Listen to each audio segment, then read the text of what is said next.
여러분은 기억하시나요? 나보기가 역겨워만큼이나 유명한 삶은 달걀과 풍금 소리의 추억. 주요섭의 사랑방 손님과 어머니입니다. 우리는 이 소설을 흔히 오키라는 아이의 순수한 눈으로 본 풋풋한 사랑 이야기로 기억합니다. 하지만 오늘 우리는 그 순수함 뒤에 숨은 잔인한 진실을 보려 합니다. 6살 오키의 눈은 순수했을지 모르나 그 눈은 어머니를 한순간도 놓치지 않는 사회적 감시 카메라였습니다. 가족이라는 울타리를 지키기 위해 한 여성이 자신의 생을 어떻게 거세해야 했는지, 오늘 고유한 서재에서는 오키 엄마가 사랑방 손님에게 보낸 그 하얀 국화가 왜 사실은 좋아였어야 했는지에 대해 사색해봅니다. 연필 준비되셨나요? 시작합니다. 어머니는 풍금을 타시면서 무엇이라고 낮은 목소리로 노래를 부르셨습니다. 나는 어머니 곁으로 가서 어머니의 목을 안았습니다. 어머니의 몸은 부르르 떨리고 있었습니다. 어머니는 노래를 그치시고 나를 꽉 안으셨습니다. 어머니의 눈에는 눈물이 고여 있었습니다. 나는 어머니의 눈물을 보자 갑자기 무서운 생각이 들어서 어머니 울어? 하고 물었습니다. 어머니는 아니, 눈에 먼지가 들어갔나 보다 하시며 고개를 돌리셨습니다. 하지만 어머니의 손은 여전히 떨리고 있었고 그 떨림은 내 몸으로 고스란히 전해졌습니다. 어머니는 왜 떨고 있었을까요? 사랑방에 있는 아저씨를 향한 터져나오는 연모 때문이었을까요? 아니면 자신의 목을 끌어안은 오키의 온기 때문이었을까요? 어쩌면 그 떨림은 두려움이었을 겁니다. 자신의 심장 소리가 담장을 넘어 사랑방까지 들릴까봐, 그래서 평생 쌓아온 정숙한 미망인이라는 성벽이 무너질까봐 두려웠던 것이죠. 오키 엄마에게 오키는 세상 무엇보다 사랑하는 딸인 동시에 죽은 남편과의 약속을 영원히 저버리지 못하게 감시하는 살아있는 촉새이기도 했습니다. 오키가 어머니 울어? 라고 물었을 때 어머니는 대답 대신 오키를 더 꽉 껴안습니다. 그것은 사랑의 포옹이라기보다 자신의 흔들리는 마음을 다잡기 위한 처절한 몸부림에 가깝습니다. 아이의 무게로 자신의 욕망을 짓누르는 행위.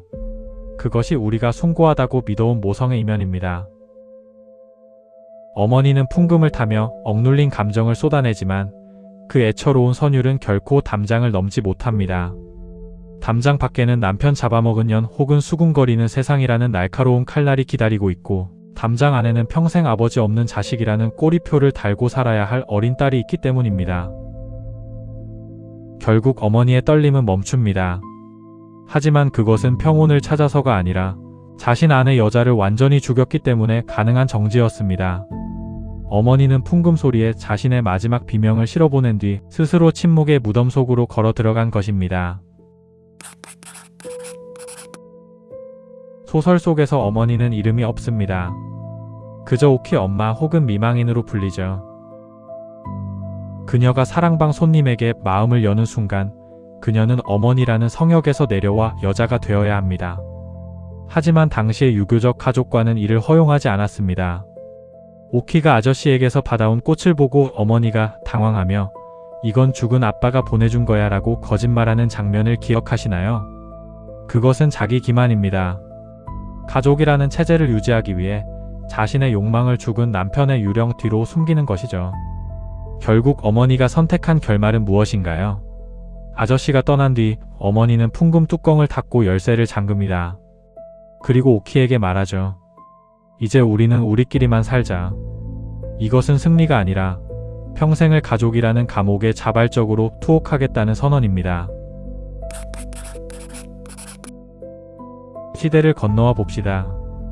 오늘날 우리 사회에서 가족은 어떤 의미인가요?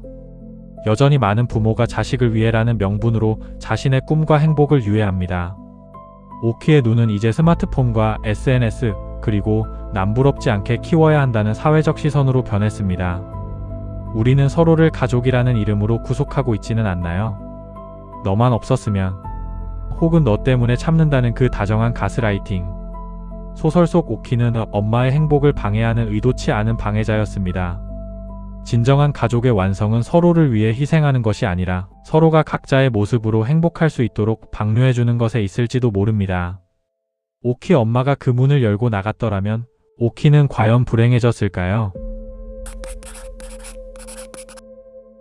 소설의 마지막, 아저씨가 떠난 빈 사랑방을 바라보며 어머니는 다시 일상으로 돌아갑니다. 달걀을 사고 바느질을 하겠죠. 인간은 누구나 사랑받고 싶고 누군가와 연결되고 싶어 합니다. 하지만 가족이라는 거대한 서사 앞에서 그 개인의 욕망은 너무나 쉽게 지워집니다. 오키 엄마의 삶이 아름답게 느껴진다면 그것은 우리가 그 희생의 숭고함에 중독되어 있기 때문일지도 모릅니다. 오늘 밤 거실에 모여있는 가족들의 얼굴을 가만히 살펴보세요. 그 다정한 미소 뒤에 혹시 누군가가 억지로 잠가둔 풍금 뚜껑이 보이지는 않나요?